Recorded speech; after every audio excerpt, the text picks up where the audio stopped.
welcome back, fellow jazz bums. We've got a very special guest, Jana Herzen, today. She's the founder of record label Motéma, which we're going to get into. Before we do all that, though, please remember to like and subscribe and leave us some comments about any of the records we talk about, any of the records that you're familiar with from the label, or any questions you have. With that, I'm going to pop over to Felipe to get us started. Thank you, Chris. Thanks, everyone, for joining. Thank you especially for Jana. So Jana Herzen from she's born in the Washington, D.C. area. She's a singer-songwriter with influences that go from folk, world music, rock, jazz. She founded Motéma Music in 2003. It's a label that's focused on jazz and world music. She grew up in Stanford. Her parents were highly accomplished biomedical researchers. She almost got into medical school, ended up working with theater for many years when she decided to go more exclusively on music. In 1999, she released her first record, Soups on Fire. And then shortly after, she starts their own label, Motéma Records, which in 2023 just completed its 20th anniversary with many Grammy nominations, Grammy awards, very famous and big artists, as well as new and emergent talents that she's been working really, really diligently for all these years and really bringing great contributions to music and arts in general. Jana, thank you very much for joining us today. That's going to get started. I hope you have a great chat. Thank you very much. Thank you so much. It's great to be here. And thank you for running a station to allow people to hear all different kinds of jazz and to appreciate the music. We really appreciate it. Thank you. Yeah, thank you so much. To get us started, before we get into Motéma and all the work y'all been doing there, can you kind of tell us like how you were influenced musically as a kid and growing up, how you got into jazz and I know you were folk music singing and all that sort of thing? Sure. Yeah. I mean, music has always been, I grew up completely surrounded by every kind of music, and I can't even imagine a life without music. I hear some people who were raised without it, and it's just like kind of a fish in water. I wouldn't know what it is outside of that. And, my family listened to every kind of music, from folk music, classical, jazz, show tunes, lots of show tunes, all kinds of things. And I like to boast sometimes that my mother was my first bandmate, because she used to bring out her banjo or her guitar when I was around 5, and we'd go into the kindergarten class and I'd sing harmonies with her and whatnot. So that was, I started playing piano when I was 5. And, I was very blessed to have a really great piano teacher who didn't just teach piano, but taught me music theory, how to listen to a third above or a fifth above, and that type of thing. And so by being oriented so young, I was able to, my ear was developed a lot. So that I had the opportunity to hear every kind of music like that, plus as well as some, a little bit of world music, a little bit when I was younger, but I really got into world music as I began to travel the world a bit. And I ran into some African musicians in Santa Cruz and wound up studying African dance and drumming, and that really, really changed how I heard music because of all of the interlocking rhythms that you find. So growing, I guess you had asked me about, whether I got into jazz when I was younger. My parents had a small jazz collection of things that, you might expect to hear on many sort of intellectuals' jazz collection. You might hear Ella Fitzgerald and Louis Armstrong and Miles Davis, the ones that broke through the mainstream. Then I also was very, within my parents' collection was a couple of Randy Weston albums, and they got listened to a lot. That has a lot of African rhythms in it. And Randy, we eventually were able to put out a record of Randy's on the label, which I was very happy for, because I've often said that Motéma stands on the soapbox that Randy invented, because he really brought it to everybody's attention how much jazz is not just from New Orleans, but it's actually from Africa, that the rhythms that we're all hearing and the style of improvisational playing really was developed in Africa and transformed here in America. No, absolutely. That I love Randy Weston. I've got a bunch of his records, and for me, that he definitely kind of connected the same dots. You know, the like it seems like, you know, well, he was back with like Monk and stuff, right? Like he was playing back then, all the way up into, you know, the records you released and stuff. So Jana, just reconnecting now, prepping, researching, we saw a lot of your traveling. You've been to many countries for quite a few years. So was that primarily a musical journey for you? You wanted to go there and learn the music, or was just you wanted to know their cultures as well, or just a travel interest, or how did that come up? Well, actually, I was lucky to travel with my family when I was younger to Europe and to New York. I was growing in San Francisco, but I would go to New York fairly regularly. But the travels that I took, I had been working in the theater from when I was like 15 until I was 30. I pretty much ate, breathed, and slept theater. I was very involved, even though I always played music and occasionally would play gigs here and there. My professional life was primarily in music, and primarily in the theater. And so it was only in my sort of late 30s that I started writing my own songs. Because even though I played music, I always played other people's music, and I never thought, you know, why am I going to make a record if I'm doing other people's music? But I began to write my own materials towards the end of my end of 20s, and a variety of things happened that resulted in me getting the opportunity to travel to. I traveled to Japan and Bali and Australia at that time, and during that time, I threw my guitar on my back, and wherever I went, I would write and I would explore. I'd listen to the music, I'd listen to the different instruments that there were, and it wasn't that I intentionally chased after that muse, but looking back at it, my trip to Australia actually resulted in me getting very immersed in reggae music, African music, a lot of different things, just from the people that I met and shows that I was going to see, and it started to transform how I think and play, and I think that led eventually to Motéma without me quite knowing that was happening. Yeah. And you got immersed into other instruments as well, the local instruments? Did do a little bit, and different. I was learning to play the flute a little bit in Bali. I was taking some lessons on flute and also understanding the Balinese music. American music, Western music is kind of simple in a way. You just go 1, 2, 3, 4 and repeat yourself. You know, again and again, change it up a little bit. It's not that hard to remember it. They could go like Indian music and Balinese music that goes on for, you know, multiple long periods that you need to remember a long pattern that doesn't repeat itself. And I thought, wow, that creates a different mindset. You know, we're kind of simplistic in a way compared to that. So I wouldn't say that I mastered it, but I did work on it. It did help me to just understand some different things and open my mind.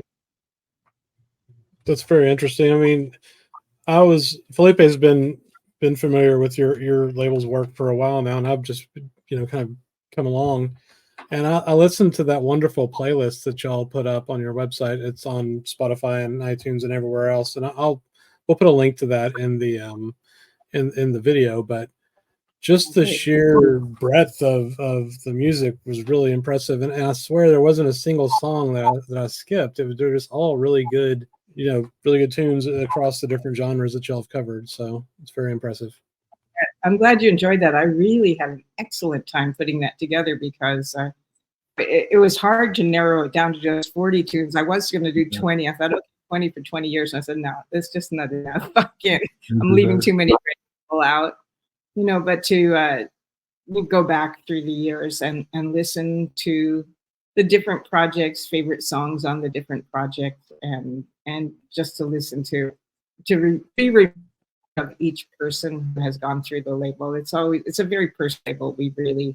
It's like family. I always say to people, if even if you're not on the label anymore, maybe they moved on to a major or something, they're still Motéma family. No, I bet. We've all interacted, and a lot of what I've been very happy to do with the label is to introduce new talent. And so when you're introducing new talent, you're inventing like a whole kind of career, a brand, a way of producing all these things, and to work with the artists on that is always a thrill.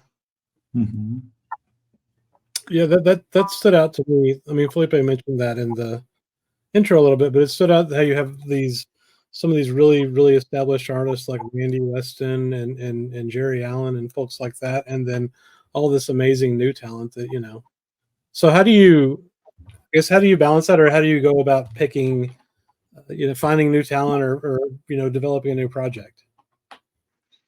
I have to say that in general, Motéma's been a little bit like the proverbial flower that attracts the bees.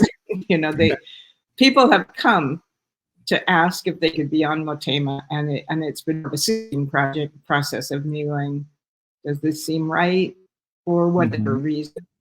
Occasionally, in the case of Lakeisha Benjamin, who has become like a superstar in the last 3 years, not on my label. She's been on Rope-a-Dope, and she's been on Whirlwind, to give credit where credit for right now. But we put out her very first record, and she was somebody I just went out to see a show. I saw her in an all-women's big band, Kit McClure's all-women's big band, and talk about somebody like beaming light from the stage. She just had so much charisma, so much je ne sais quoi, right? It just, and I just asked her, have you ever made a record? Have you thought about that? And she hadn't. She was quite young, and she made really a great record called Detox for the label. And even at that time, which is 2012, they were on her.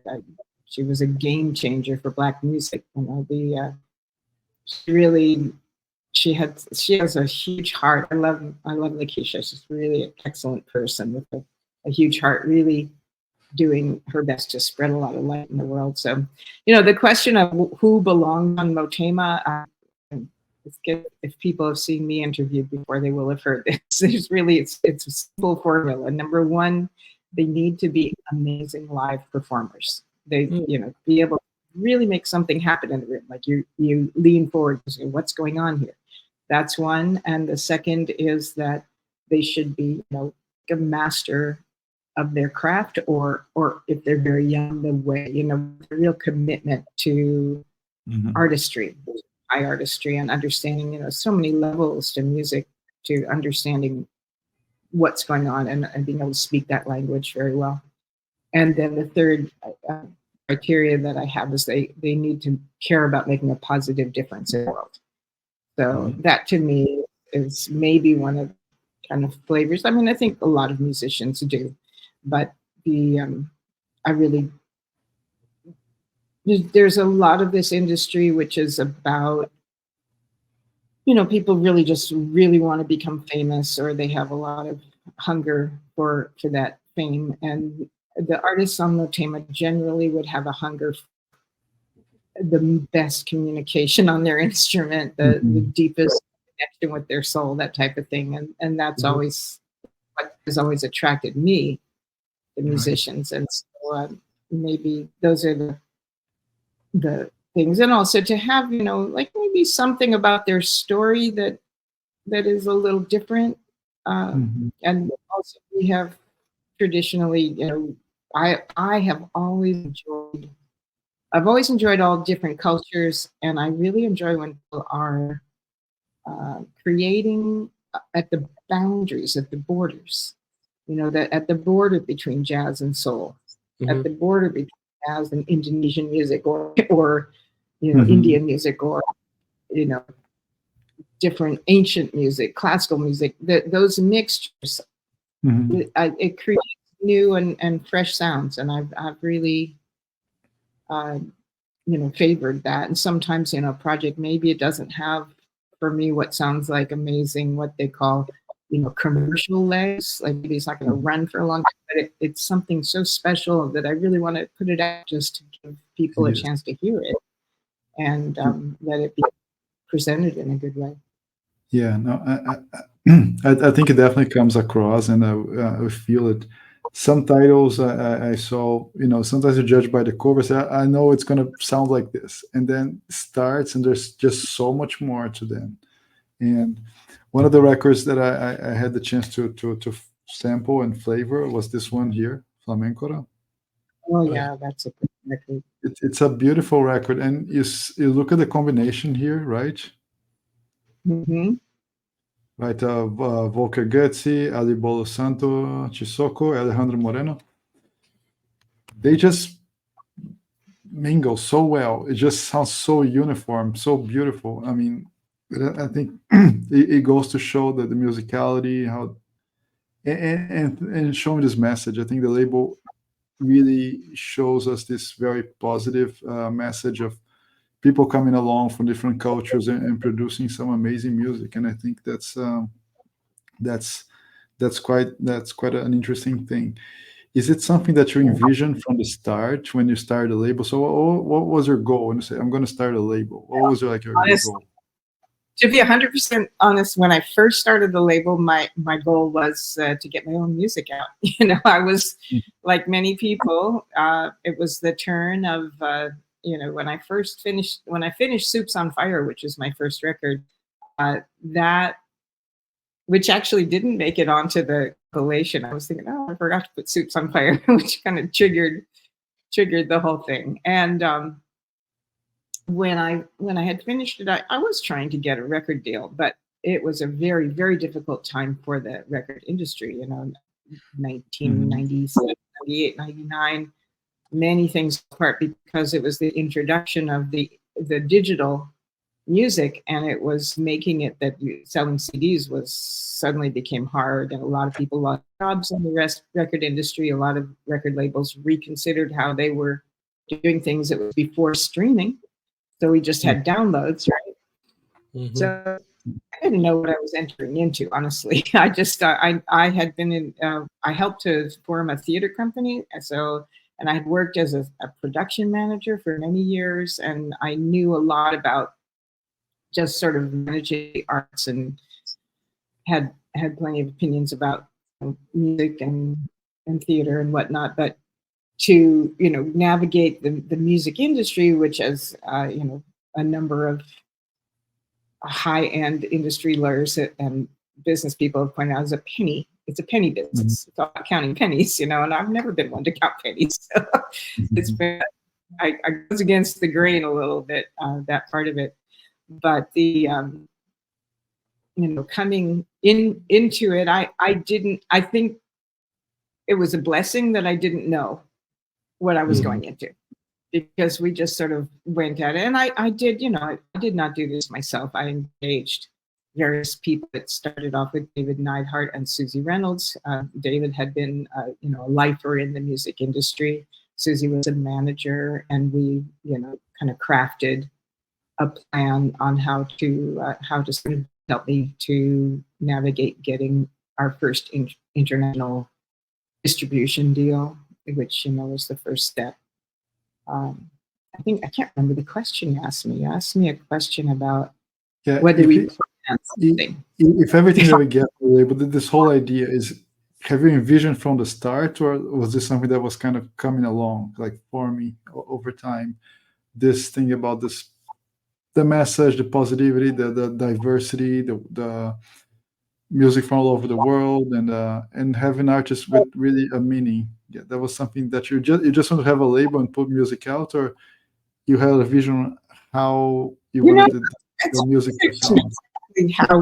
How we formed it. I guess in that process of trying to decide what your company is about, you write mission statements and things like that, and that kind of developed as a result of that was thinking about, well, what is this? I mean, the question of people who really care about making a a difference, positive difference in the world, that really is because it's a lot of work. You invest a lot of time, and really you only want to do it with people that you love, you know, and I know all the people that I love, they all care about the world, you know, in some way. Maybe everybody does, I don't know, but it's you know, that was part of the formation of that. And I just personally, I love live music. And so for me, I felt like it was very important to me that whoever is putting out music, putting out live music. And there is another actually aspect that I didn't mention, which is, and not everybody, you know, instantly understands this, is that the label has focused on writers, people who write their own music. Many jazz labels, you might hear a lot of jazz standards and things like that. And that was one thing that I quite specifically didn't want to do. I thought there was quite enough of it out there. And that's not to say that you don't hear a great jazz standard here and there on the Motéma albums. And maybe for someone like Joey Alexander, who's very young, he needed to show that he could cut his teeth on the jazz standards and know that he had that in his tool chest. But mostly it's original music.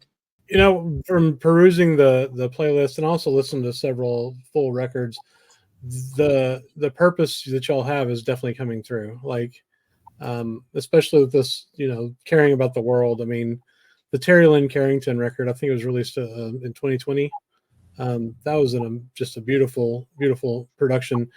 But that one specifically, did they record that like kind of during the pandemic? Were they recording it separately and kind of all of it coming together, or was it recorded in the studio?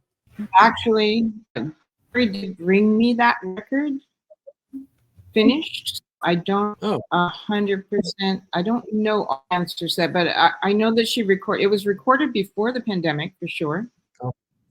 It came out during the pandemic, and she had been working on it for a while before I got to it. And then even when we agreed to put it out, it got delayed for a few reasons. So it took a little while before it came out. Oh. But that record, honestly, it's one of the most of all the records we've put out. It's like it got maybe the most press. It had so much press because of all of the topics that were involved in. Unfortunately, Terry and her band had their finger on the pulse of what was going on, because there was, you know, there were so many unfortunate issues, you know, with people. That's that song called Bells, which is about, you know, people getting shot for no reason. It's extremely moving.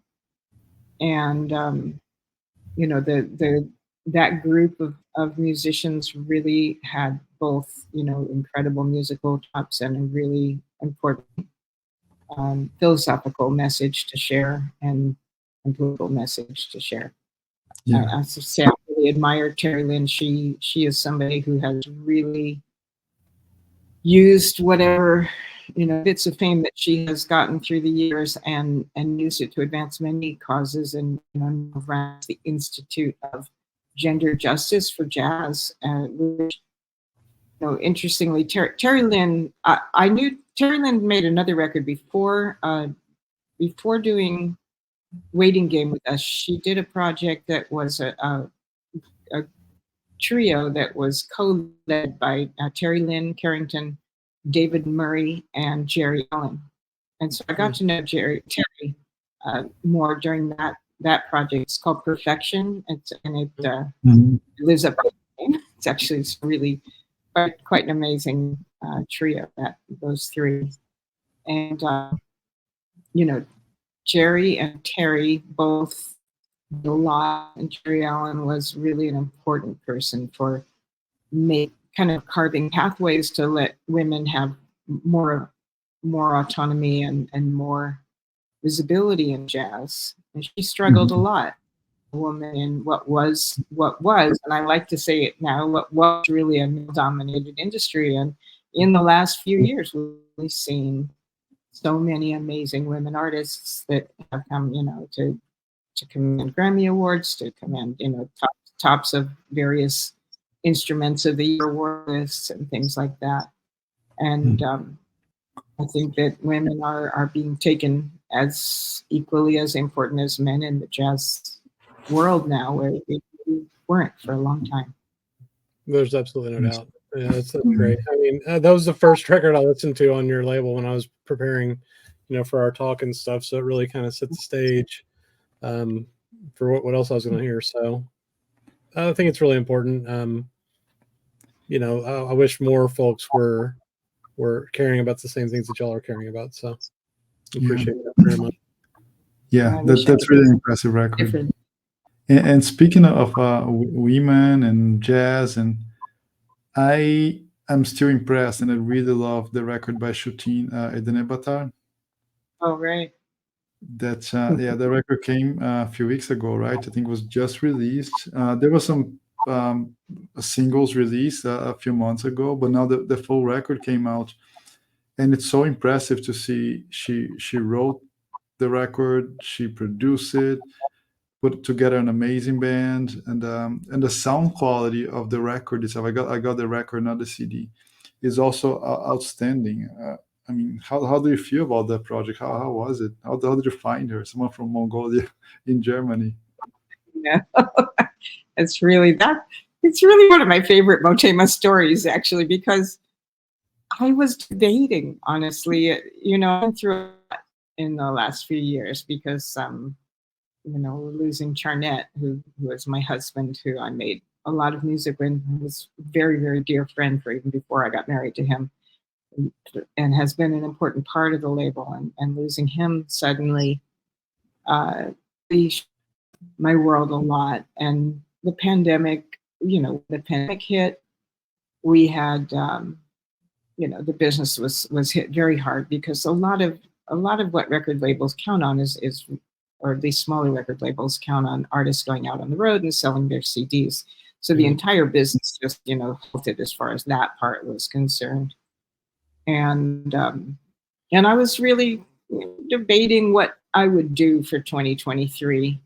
And I had a few projects that people were really wanting me, like Flamencora, which it's a great project, and I was just debating whether I would do it. And then, I lost that in April. And around November, I kind of realized, I went, it is my 20th anniversary of the label. And then I got this email submission. It was a submission from the website, because you can submit from the website, but I will say, for all transparency, we have one of those autoresponders that basically says we can't review everything, and go ahead and submit, but we can't guarantee that we'll listen. And it just came across my email, and I saw Mongolia, and I went, I have never seen an artist. I've never seen a jazz artist from Mongolia. And I was curious to see what that was, and I opened up the email, and her photograph that she had like a $1 million smile on it, which is also quite rare in jazz musicians. A lot of times they want to look important. You don't see like this big smile coming off of their photo. And so, that kind of challenged me. And then I put on the record, and that very first song, which is called In a Time Warp, which, by the way, we're just about to put out a newsletter. There's a beautiful animated version of In a Time Warp. You can find it on YouTube. We just haven't, kind of done a blast about it. But it's a friend of Shutin's who made this stunning animated film, which is now getting, it's going to show up at animation sites and whatnot. But that song, In a Time Warp, I just started listening to it, and I was like, wow, this is amazing. And then I started looking her up. And you look on her website, and she's 25 with 2 master's degrees, and she has 3 different ensembles, a duo, an orchestra, and her quartet. And she wrote me such a gracious letter, and I just said, this would be really. I would love to introduce her to the world. That would. I met her. We talked on Zoom, from her in Munich and me in San Francisco, coordinating the hours. And, after talking to her, I went, no, I would really love to introduce this lady. And since Motéma's, our our kind of marks on the world have been to introduce a few quite special artists, and I thought that would be a nice thing to do for our 20th anniversary. So I decided to sign her project and Flamencora. And then, you know, the third project from this year is the Jerry Allen Kurt Rosenwinkel record. And that's a record that Kurt and I have been dancing around trying to get out for about 4 years now. That's fun. Yes. And we'll have a vinyl for that sometime in February, March, something like that. The vinyl got held up. And so that project, between the three different projects, and also I have a project with Charnette, which is called Innocence of Truth, and we had recorded that record in January. We did a live residency at the Catalina's Club, and that and a couple of studio tracks. He literally talked about, you just don't know what's coming around the corner in life. But literally the night before he suddenly had a heart attack, he signed off on that master. Wow. And then he was gone. And for me, it's like that had been, I guess I didn't mention that, but my plan had been to maybe, you know, lay off of putting out too many releases and just for that project duo with Charnette and focus. I was relatively recently married. We were married about 3 years.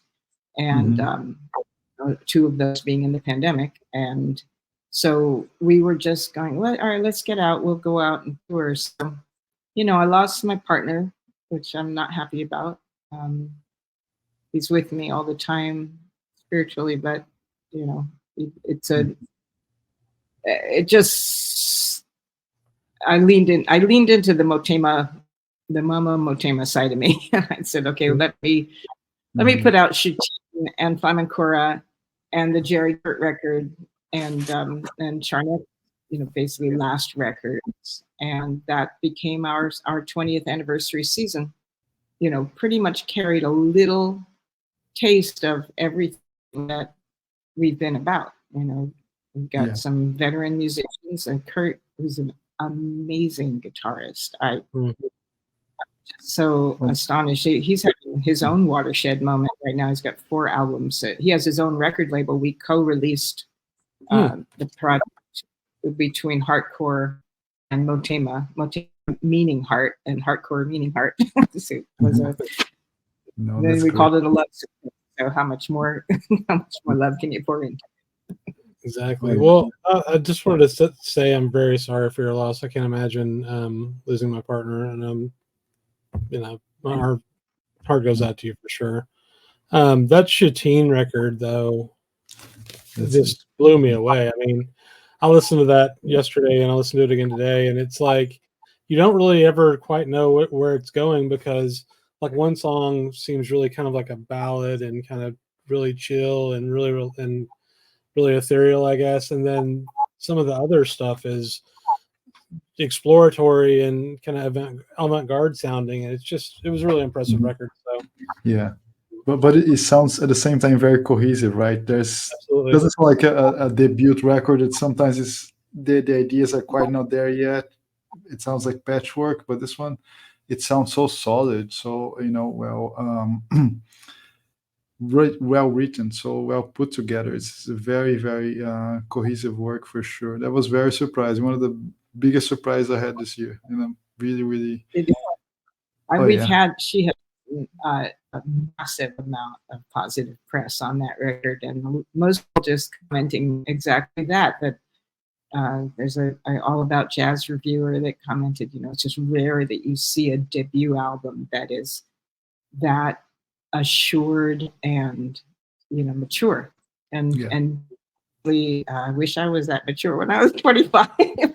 She's got it together in so many ways. One of my publicists said the same thing. The German publicist, she's just a little bit off-put by how assured she is, and not only that, her English is very, very good, and her German. The critics who can't get enough of her. I mean, she's in Germany. She's turned into a bomb star over this release. She's this press in every place she's gone, and she's got like 20 tour dates, and she's really flying over there.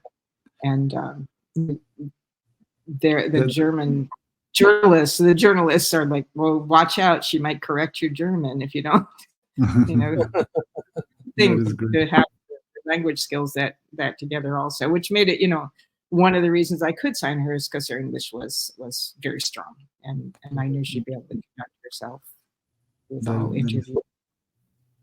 No, that is really great, and yep. She's been quite busy in Germany.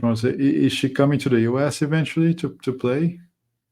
She does. She's been invited. She got invited to Winter Jazz Fest this year, which is the big, you know, every January is a huge festival in New York City. But, you know, getting a visa if you're Mongolian, not entirely that easy and not on short notice. So they graciously put that off until next year. So we expect she will be coming in January, and, you know, we're working on trying to find representation for her. If there's any agents out there listening, give us a call. So we are, you know, I know she'll get representation soon. And I know where she will be performing at the Jazz Ahead Festival, which it's a big jazz trade show, probably the biggest jazz trade show internationally these days. It takes place in Bremen in Germany in April, and it's quite a competition to get one of those juried showcases, and she just got announced there, so I'm very glad for her to have that as well. And yeah, we recently did these. We had a celebration in Paris at the Sunset Sunside Club, which is a very well-respected club that's been around since the 60s. I was able to spend some time with both Shutine's band and with Flamencora and with Kurt, who sat in for Jerry, since unfortunately Jerry's no longer with us. So I just heard actually that Kurt plans to do some touring with Gerald. So that event that we just through in Paris spawned a new touring act for people. It was beautiful. They were astounding together.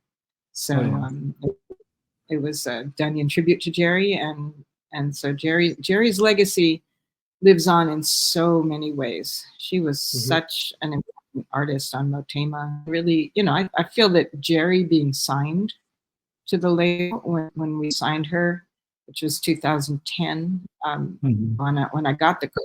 I got a call saying from this manager, and he said, you know, would you be interested in maybe signing Jerry Allen? And I went like this, and I went, Jerry Allen's management is on the phone, because that was huge for us at the time. And I was like, how did that happen? You know, and you know, signing Jerry brought us a kind of, you know, it was a new level, because Jerry was already an international star, but she was looking for a label.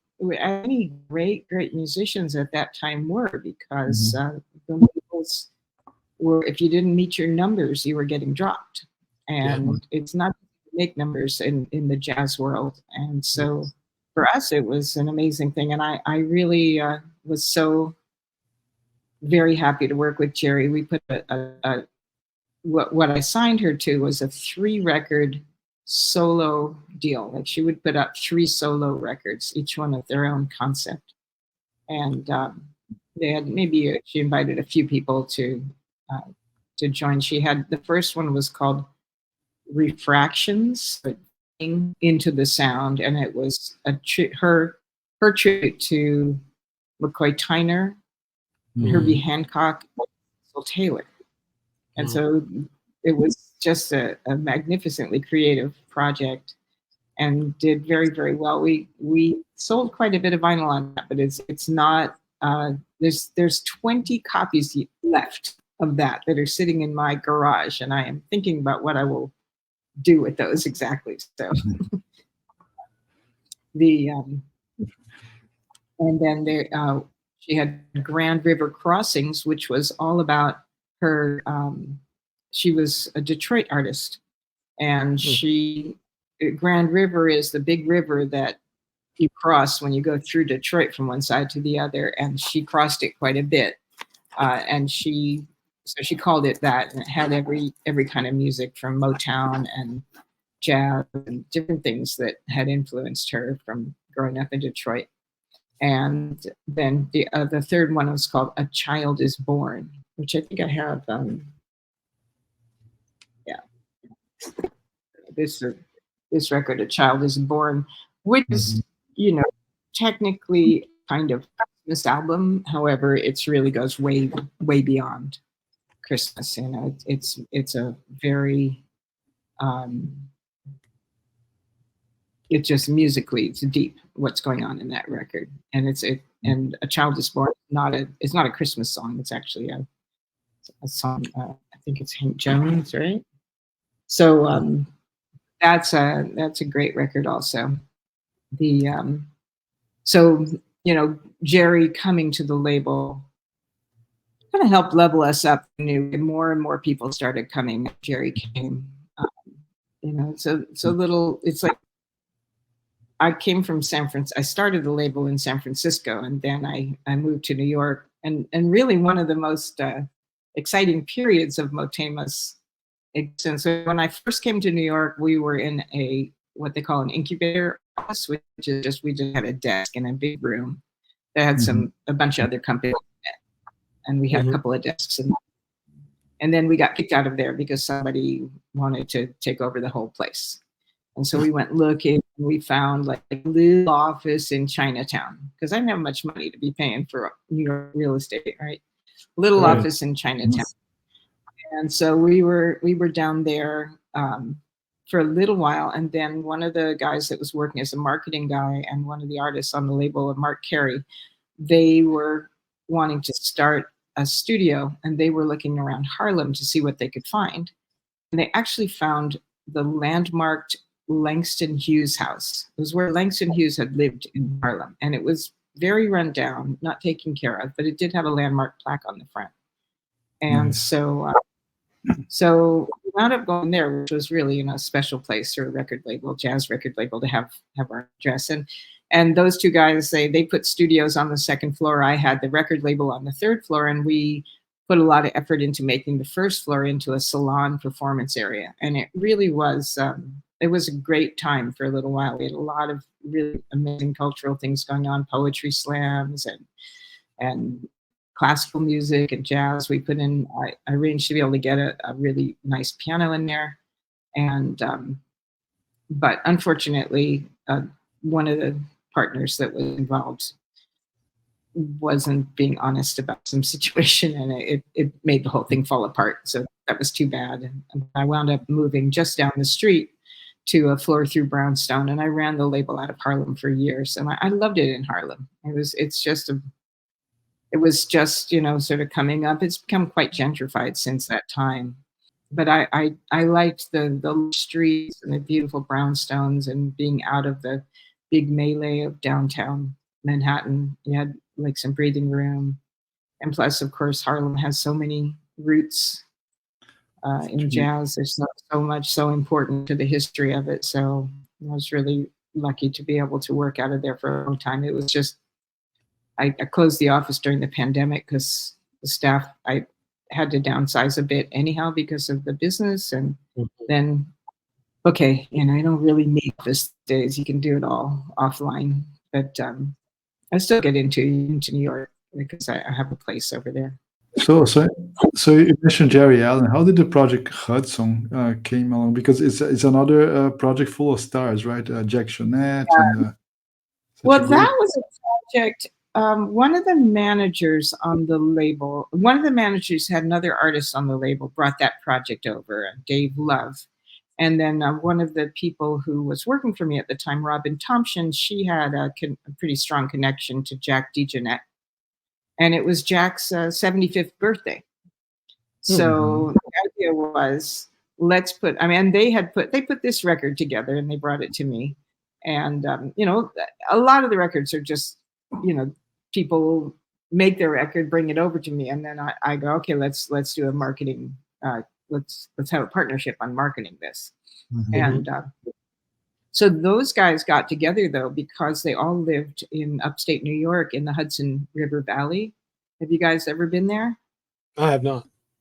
Yes, it's, you know, Woodstock is. And beautiful. I mean, that picture on the picture that's on the front, right? That is that's the Hudson River Oh, wow. Valley, and it's a stunningly beautiful area. And they just loved the area, and it has a lot of rock history. The band used to be up there. True. Who else? Dylan lived up there for a long time. There's and then Woodstock, the festival was actually in that area. So these guys are all Medeski. The group. It's DeJohnette, Jack DeJohnette, Larry Grenadier, who's a famous bass player, primarily jazz artist. John Medeski, who's part of Medeski, Martin and Wood, which is like a jam band group, right? And then John Songwriter, who is very famous jazz guitarist, but who's also worked a lot with different kind of rock groups. So that the album itself it's their exploration of their rock roots, but with a jazz improvisational kind of a mindset. And it's a great record, and it's got covers of a lot of people that there's Dylan and Joni Mitchell, Jimi Hendrix, Bruce Hornsby, Robbie Robertson. Those are the writers that are on there. And so it's for those of us, like personally, I was a young hippie that grew up going to be-ins and rock concerts, and my mother. I actually do come by my promotion skills honestly, because my mother Leonore Herzenberg, who is the other half of Leonard and Leonore Herzenberg. They're very famous immunologists, actually, who've made quite a mark on the world. My father invented this machine called the fluorescence activated cell sorter that is just huge. Every lab has a fax machine, yes, for sure. Oh, you've heard it. That's right, because you're an image, right? You do image, right? So the fax machine, it's huge. It really allowed people to, count the number of kinds of cells that they have while they're in vivo, which it wasn't possible before. And so, they were always quite humble, just running their laboratory at Stanford. But when my dad passed and I read all the obituaries, I was actually a bit in shock, because I always knew it was kind of important. But reading his obituaries, like if you look up Leonard Herzenberg in the New York Times, his obituary, you'll read a mouthful. It's quite amazing. We lost my dad about 10 years ago. But my mom always loved music, and she was involved with presenting rock concerts at Stanford University. So I used to go to those concerts as a kid, barefoot, running around with my at the Frost. Yeah, and actually, she remembers standing at the top of Frost Amphitheater at Stanford and listening to this kind of Latin music that was kind of mixed with rock, and going, "Who are these guys? This is amazing." And it was Carlos Santana. Oh, wow. It's like before they became famous, she was up there listening to that. And she's always had good ears. Always run Motéma things by her, and Nice. she's a lot of fun. She's mom's 88 now, and Wow. their work in science led to a few patents that kicked off some money. And that is how we actually got Motéma started, was that we had a little bit of money to promote the arts, which both of my parents were really into. My dad loved jazz also. He listened a lot. So, Jana, what about yourself? Do you have plans to write and record more? Are you more like working on the label now? How do you kind of split your attention there? I'll be honest, I really am at a crossroads right now, and I'm running the label with a very small staff. I mean, it's kind of exciting. One aspect of my company right now is that two of my staff members are my son-in-law and my daughter-in-law, and working with them is really a joy, and it keeps Charnet very alive in my life. And it's been very good for them and good for me that we are able to maintain a really strong connection. So, and it's a bit of a family business, and I'm glad for them to be able to learn more about it. And so, but I'm the senior member of the staff. I do a lot to get these projects out. It's a lot of work, and I'm just debating exactly. I think I need to get the record out. The record with Charnette and I was going to try to get that out during the anniversary year, but honestly, it wound up being too much work.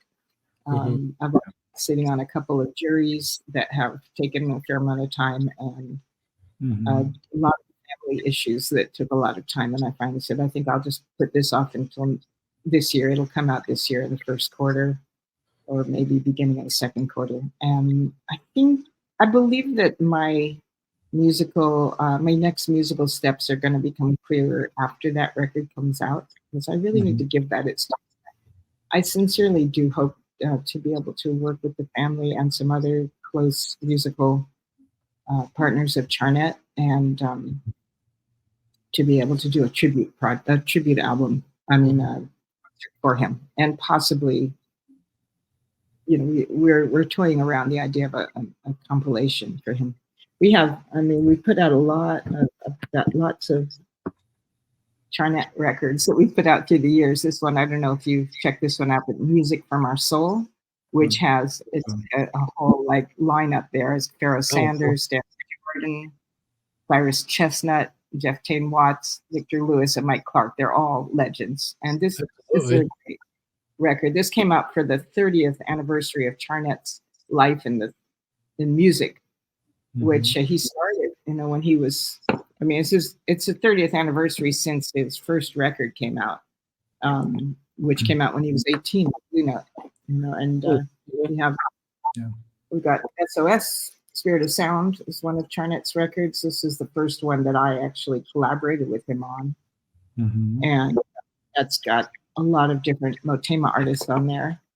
And then we have, this is a project we did together that is called Around the World, the duo project. That's the one. And we have, this was a record that he did called New Love. And that's great. That sample, that one of those songs was on that playlist. It was amazing. Really nice. Net is just, he's a phenomenal writer.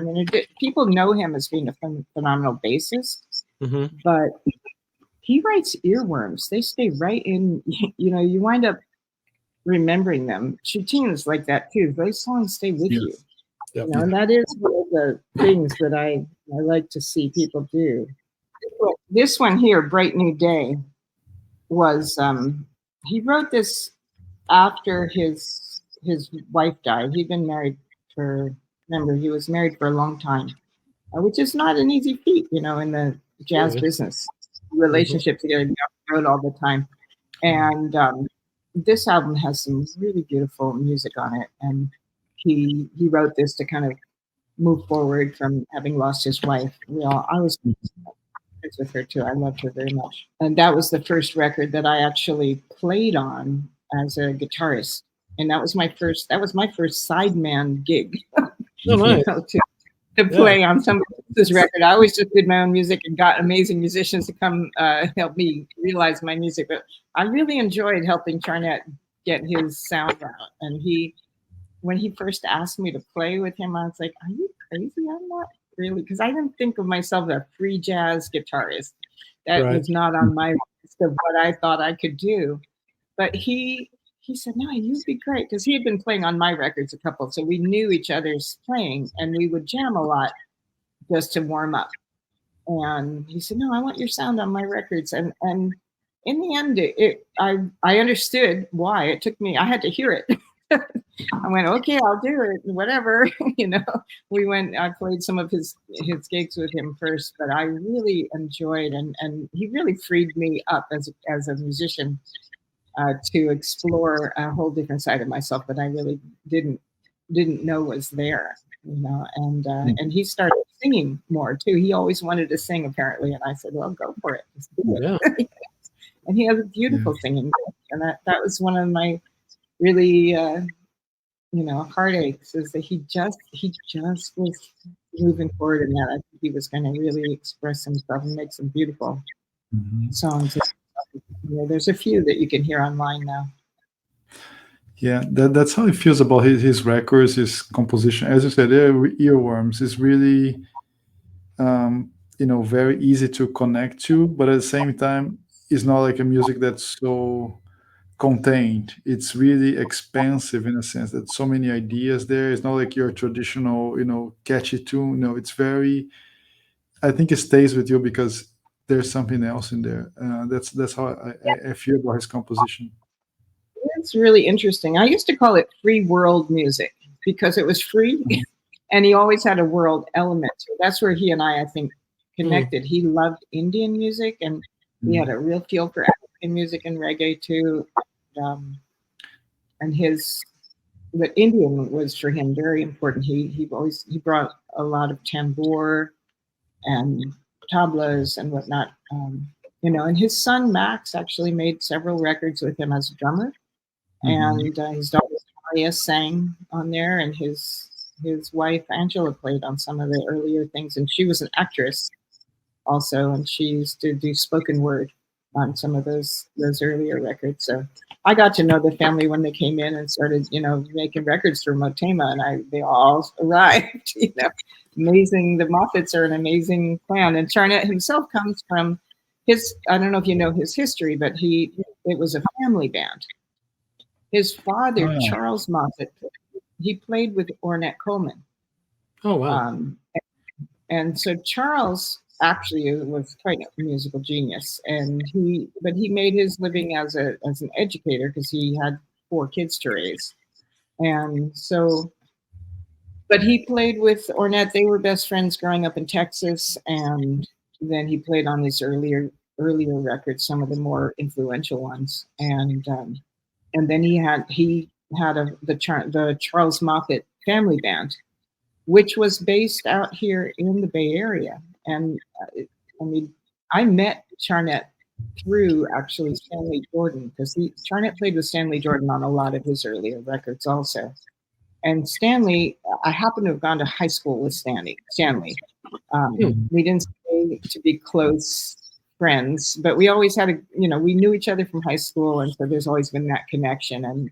And when I went to see Stanley, Charnett was playing with him, and I was just floored by what I saw, and that's how Charnett wound up getting signed to the label, which then developed a long musical relationship that eventually was a romance.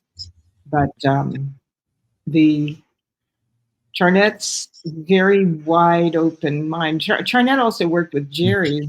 Jerry was one of the few pianists that ever played with Ornette Coleman. Ornette didn't work with pianists as a rule. And so Charnett knew Jerry from that experience and from a few other experiences. And Charnett, another interesting story that was kind of a Motéma roots thing, however you want to put it, is that back when Charnett was 11 and Terry Lynn Carrington was 13, and saxophone player, I've got to remember that saxophone player, one of the big saxophone players on the team was 12, and they all got cast together as a trio as being the young kind of like prodigies of the IAJE, which is the International Association of Jazz Educators. So they played together back then. It was their first sort of experience on the scene. So, Jerry and Terry and Charnett, they all went back. And David Murray, he went back with all this. David Murray was a Bay Area guy. That's actually, it's been a sort of an interesting thing because I started in the Bay Area, I guess my ears are tuned a little bit to that kind of free hippie thinking mindset. And a lot of like Gregory Porter's from California. David Murray spent a lot of time here. Charnett was here a lot. Babatunde Lee, who was our first artist that we released once the label went official. He was, and Tunde, he also, he was a great drummer and both African percussion side to him, and he also played track. Yeah, it all sort of like rolled out organically from this, that, and the other. One connection led to the next, and the fact that I even, you know how it is when one door closes, another door opens. And when something seems like it's a great misfortune, sometimes it winds up to be, your destiny, what's going to come next.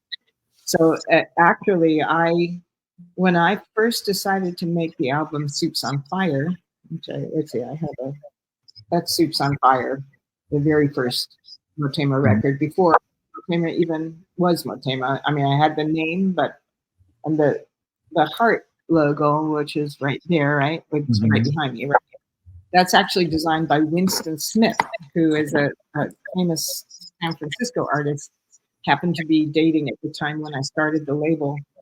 And he asked me, so what does Motéma mean? And I said, it means heart. And he went, oh. And he reached into this black bag that he always had on the side of him with all his art stuff, and he pulled out, I have your logo. And so I went, oh, great, we're doing it. So he'd been carrying it around for about 10 years looking for the right place to put this logo that he had come up with.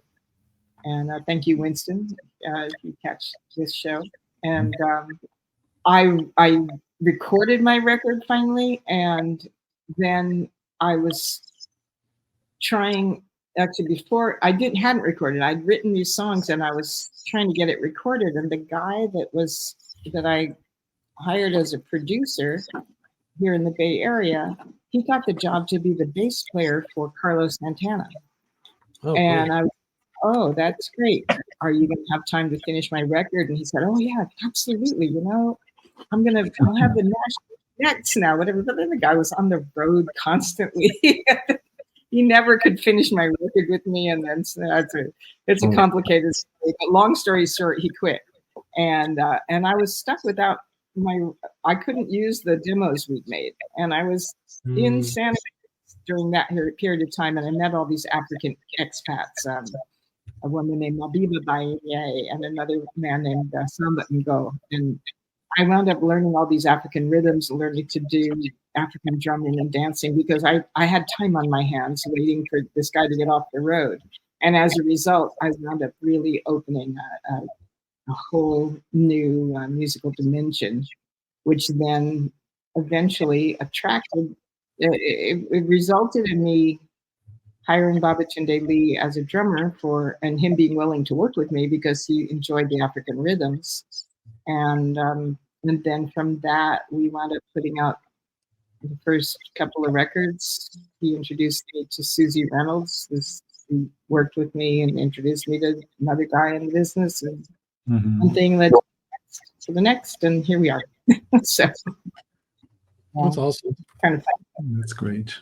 One of the things we've been, the three of us, the Jazz Buzz, have been talking about is trying to get into more, new releases, more modern music that's being released. As relatively new jazz fans, we're steeped in Blue Note and Impulse and Prestige and all the stuff that everybody knows about, right? So it's really nice to see, people such yourself putting out new music, promoting new artists, keeping the music alive for newer generations, if that makes sense.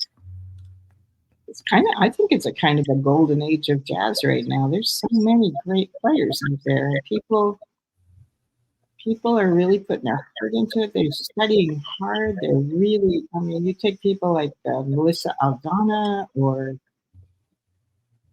Joey Alexander is a great example too. And Ben Wendell. There's just there's so many of the players on the scene. Gilad Hexelman, he's bringing his own thing to the guitar story. They're dedicated. They're highly dedicated, and they're bringing some new sounds. Shatine caught my attention particularly because there was a moment for jazz when it seemed like everybody had to have a backbeat. And there's a lot of hip hop influence and electronic influence, and it's all well and good. But for me, when I love acoustic music, when you come right down to it, I love electric music also, but for people, I felt like Shutine's band has a fresh sound, yet at the same time they still can fall into that same category, like even a Motéma, you know, where it's swinging so hard and really blowing hard, and yet deeply connected. Like the band members are deeply connected, and that's one of the elements that it's hard to develop. It takes a certain mindset, and there's a lot of bands out there that everybody plays well, but they're not necessarily what's happening between the players is maybe not that profound. And that to me is what I guess I really love with that opportunity. You know, it's another great band, not on my label, of course, but they're amazing. Is Artemis. Yes. That's a phenomenal group, and yeah, they are all women. But it's not that what's not phenomenal about them is that they're all women. What's phenomenal is that they play. It's really amazing. Yeah, they're great. Yeah. The new record is even better than the first, I think. It is. It's. I mean, they're just showing. I mean, Rini Rosnes is a force to reckon with. Anyhow, she just by herself as pianist is amazing. But all of them, they're all great players, and I feel like in some ways maybe women are having their moment because you do have to work harder to show that you have to be better to be good, you know, to get in the thing. So people work really hard to get into those positions there, and they're really some phenomenal players out there. But of both persuasions, of the male and the female, you know. Yeah, but I mean, you know, you think historically, jazz. What women do you think of, right? I mean, I know of several, you know, historic, you know, female jazz artists that are amazing, but they don't roll off the top of the list, right? They don't get credit. I mean, so to see that happen is really good. Highly influential, like Mary Lou Williams was a very very influential artist. Did not get her due. Jerry Allen also, when she passed, you can go to her website and look at the tribute page. You will read amazing tributes to her. So the letters just poured in because she had kind of opened a certain door that nobody had opened before. And a lot of people walked through it. And they all knew that they'd walked through it courtesy of Jerry opening that.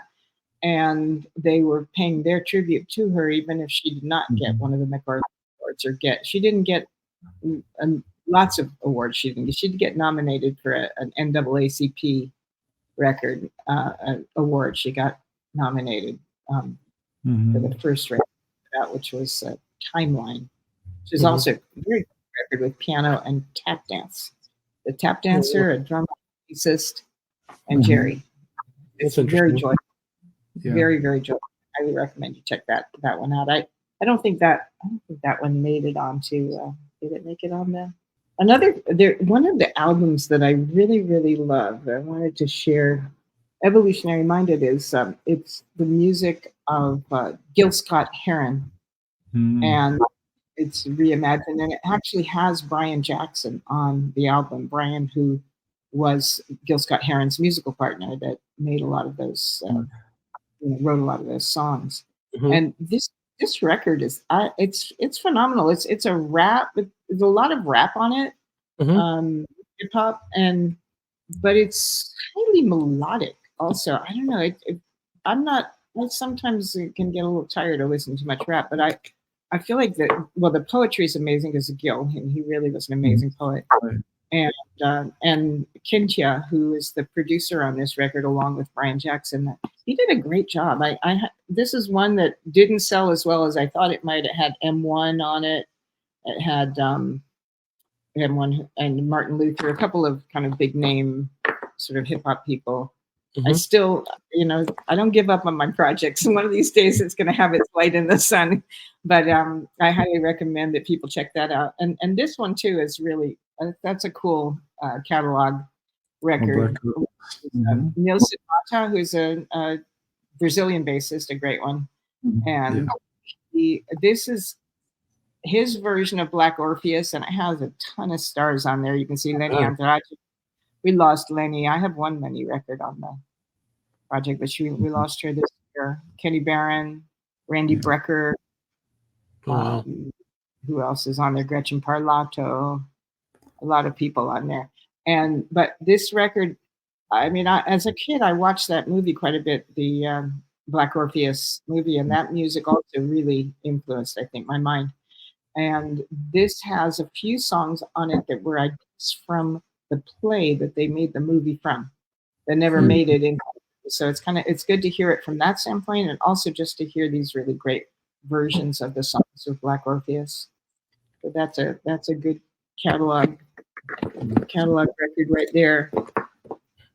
Yeah, I love that the original soundtrack. Well, the original soundtrack that came out on, was it Fontana? I think, Felipe. I actually No, it's, label. Fantasy, no, right? No, Is it whichever one it was, but yeah, maybe been Fantasy. Yeah, you know, most people are into labels. They don't know. I mean, people don't know. I say Motéma, and they don't know. I say, have you heard of Gregory Porter? And they go, oh yeah, sure. Yeah. You know, and that's how, as it should be. You know, we're here to support the artists. The artists are there to get the fame, and that's. But as a result, you know, as a kid, I didn't know either. Unless you're really a nerd and you're really getting into this. You just said, we're giant nerds, so we're giant jazz nerds. So we're all. Thank you for giving a little platform here for Motéma to be known by the nerds. Just you know, kind of wrapping up, Jana. 20 years. How do you see 20 years ahead now? Oh no, I don't. I am at heart. I think one of the reasons why I wound up at a jazz record label, I would always say, why did I wind up with a jazz record label in Harlem? I just don't get it. You know, I grew up listening to Joni Mitchell, which of course Joni's worked with some phenomenal jazz artists. Absolutely. And, you know, Santana and whatnot. I listened to all kinds of the Beatles. I definitely grew up on the Beatles and the Stones. So, you know, and I never thought of myself as a jazz person in particular, but I did really love Joe Pass and Ella Fitzgerald a lot. So, and I spent a lot of time listening to their duo records and trying to play that guitar and sing that, you know, like see if I could do both of them. But I honestly, first off, the fact that I have a record label, period, is strange. And the fact that I had one in Harlem, I went to Dizzy's Club in New York City. And I have to, you know, give a shout out to Todd Barkin. Do you know who Todd is? I don't think so. Yeah, well, Todd's a very important figure in jazz he did get an NEA Jazz Masters Award as a producer, so he did get some attention for that. But Todd started off a club called the Keystone Corner, and there's actually a book out there about it. So Todd started the Keystone Corner in San Francisco, and many of the older jazz artists that I met, like people like David Murray and whatnot, they would say, oh, yeah, by hands, that was the best jazz club. Some of them would say best jazz club in America, and some of them would say best jazz club on the West Coast. And it just was, Todd had a very adventurous mindset. He loved his jazz, and he brought in great people. And so the club, have you been to Dizzy's Club in New York City? No. So that's the club that is in Jazz at Lincoln Center, which is the organization that Wynton Marsalis started. And Dizzy's, there's 3 stages. There's a large, the main house, which is like opera house size kind of, and then there is another room which is quite large called the Allen. Oh no, it's got another name. It used to be called the Allen Room, but they've renamed it. Can't remember the name. And then there's Dizzy's Club Coca-Cola, which is about a 200 seat house, I think, 150, 200, and beautiful architecture. It's a lovely place. And Todd, they brought Todd in to program that for the first, I think, 10 years that Dizzy's was open. And that just happens to be the first 10 years that I was in New York City. And Todd, because I was a fellow Bay Area person, we kind of clicked on that. And he would, you know, always invite me to come to the club. And I wound up meeting, he booked everybody in there, and I wound up meeting so many people. And one day he came to me and he said, I went to see Randy Weston and the African Messengers. And afterwards he came up to me, you know, I've just made an arrangement with Jazz at Lincoln Center. And if you wanted to have this concert, you know, the recording of this, you could have it. It was a very, very low number. I won't use numbers on there, but he said, you could have it for this amount. And I went, wow, I'd still have to pay the musicians, cut a deal, but the actual recording was done. And it was a great show, truly a great show. So he introduced me to Randy, and I learned from Randy that it was his 85th birthday and that he was putting out his book that is called African Rhythms, which is a biography that I recommend to anybody to read. It's so fascinating, as he traveled in 1959. He traveled on a State Department tour of Africa, and he grew up in New York at on Monk's Knee, basically. He was in Brooklyn with all of these jazz greats, and his story is really an amazing story. And so I heard this from Todd, and on my way home that night at 2 a.m, I'm like calling my mother in New York, from New York to San Francisco. I said, Mom, I think I might have a chance to put out a Randy Weston record, because I had grown up listening to that. And I knew she loved him. And she said, you were sitting on Randy's knee when you were 6. And I said, no, I didn't know that. Tell me this story. I didn't remember it all. But she told me this story of how they had gone to see Randy they'd gone to see him at the Keystone Corner. And that, in fact, a woman that worked in their laboratory, June Masters, who used to babysit us, and I do remember her babysitting us, was Randy's cousin. Oh, okay. And when I talked to Randy later, he said, oh, that's my favorite cousin. So he was my folks. And so we took a little talking Randy into it, that he said, I don't need to put out another record. I said, you do, because you're putting out your biography. You've got to have a record to come out. There needs to be music as long with the book. If you have the book and the music and we do a campaign, you'll see this will really help publicize the book. And it did. It was a really great year that we had. I was very happy to help Randy get extra attention in that last year. Plus that record, it's called The Storyteller. And great live record by Randy Weston. Highly recommend it to folks. Wasn't one of the tracks on your playlist? Yeah, we must have put on there. What did we put Randy on? Yeah, we put on Loose Wig. He had one song called Wig Loose, and the other one was called Loose Wig. Yeah, that's great. I listened to that record. Nice. Yeah. So yeah, that was really great honor to work with him, and he would tell all kinds of great stories, which you can read most of them in his biography, African Rhythms. Yeah, we'll be checking that out for sure. So anyhow, you're asking, do I have a vision for the next 20 years? No. I'm an improvisatory artist. Yeah, I do have a vision of the next couple years. I mean, I have commitments to Volker Gutz, who is the one who is behind the album Flamencora, and I want to give a lot of credit to him for how great he always makes great sounding recordings, and it's his sort of production and leadership which draws those people together and makes these things happen. So he has another Flamencora record coming, and Shutin has a large ensemble record and a duo record that I've committed to. And then Jihye Lee, who we haven't talked about, who's a Korean big band composer. She has a project coming in May. And her first record called Daring Minds is also a stunningly beautiful record, and introduced her internationally as a major force to contend with.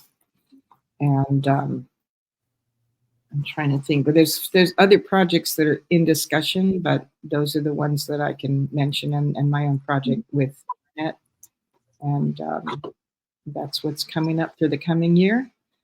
And I guess I'm just take it project by project right now. It's a lot of work, and I love to be able to provide this outlet, but I also, as far as my own music goes, it's hard to find time to really lean in. So Jana, we are really, really happy with everything that you taught us today. Everything that you talked about today was quite, to be honest, was it topped my expectations because I knew you're gonna have so much to tell us, but you know, all these details, all those things about your trajectory, the people that you work with, and your mission, your statement to bring us new music, new artists in a very I think elevated way.